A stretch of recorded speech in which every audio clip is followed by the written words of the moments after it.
when we think of DEI, and we used or introduced the term siphoning of black talent. Do you think it's a natural consequence of, so to speak, the economic survival, or uh, is it designed, or do you feel like there's any malice with the intent to weaken these black institutions or what we have in our own communities? What you're saying makes a lot of sense, I'll say, because ultimately, when we do, if we do the math, which is again another unpopular, uncomfortable thing to say, is that DEI has a net negative brain drain on black institutions and black businesses in America because the best talents, the best, most capable, and well learned black people are going to go to the environments, the businesses that are the most established corporations and are also can pay them the most. And also, they want to go where it's cool to go. To say, it's cooler to say that I work for uh, Wells Fargo than a black bank, any black bank in America. It's cooler to say that I work for MTV than BET when BET was black owned. It's cooler to say that I have a major label deal than I have an independent label, black owned label deal. And so, even with the black owned labels that help funded you and get you out of the gutter, as soon as you can, many black artists are going to elect to go and sign with a major because it's cooler and it's a better look personally for them individually. But what happens in those contexts is that your your talent gets extracted. It's an extractive relationship that these entities have with your community. And so your community never gets to build up rather the institutional power, the muscle to compete globally in the world. And so these kinds of ideas and cool phrases that we create for our own personal interest, it's cool to talk about them like that and to engage in those kind of banter, but it's ineffective policy for your community, for your family. You know, while I don't agree with everything that Dame Dash says, he when he was on the Breakfast Club a few years ago and he had that moment of genius where he said, you cannot give your son a job at this company because you work there. I mean, that's a brilliant insight because ultimately, what he's saying in principle is that when you, as a black talent, go out there and do your best job and get the bag, at the end of the day, when they're done with you, they're going to lay you off and fire you and move on. And they do it not just to you, but to anyone else that work for them.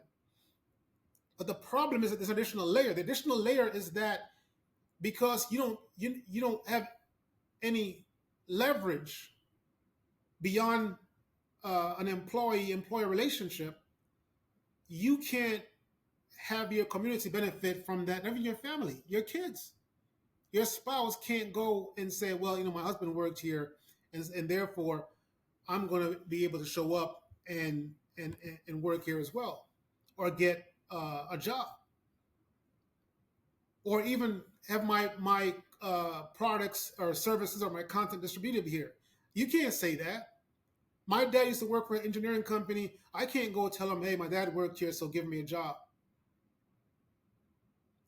But if the community owned those things and we're all in the community, then you have a greater chance of having access once we build up the community institutions, once we build up the community institutions in ways that they can compete in the world.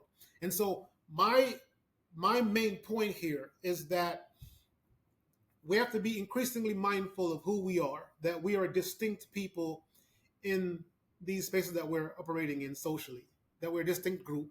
And doesn't mean that we're worse or better than anybody else, but we're different.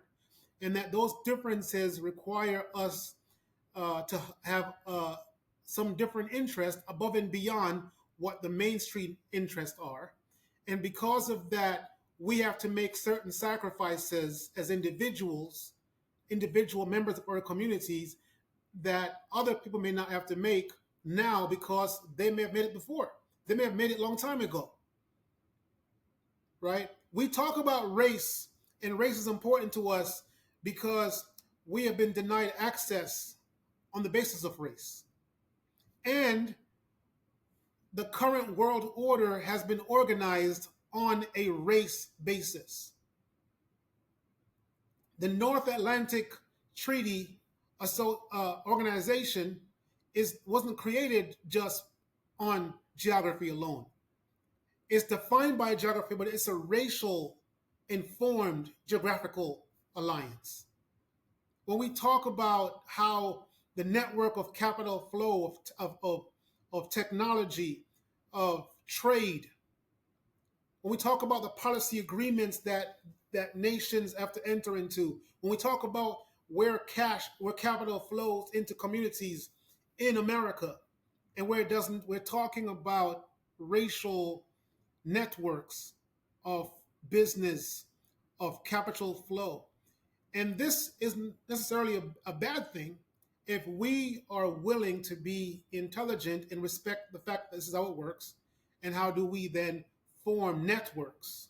How do we form alliances and cooperative agreements and structures so that we can answer the call of the challenges that come down to us? You know, one of the things that Marcus Garvey talked about is he said that if we're not willing to do what other races of people have done, what other nations of people have done, then we will have to eventually die. Because no other group of people are going to sacrifice themselves so that we can live and survive as a group.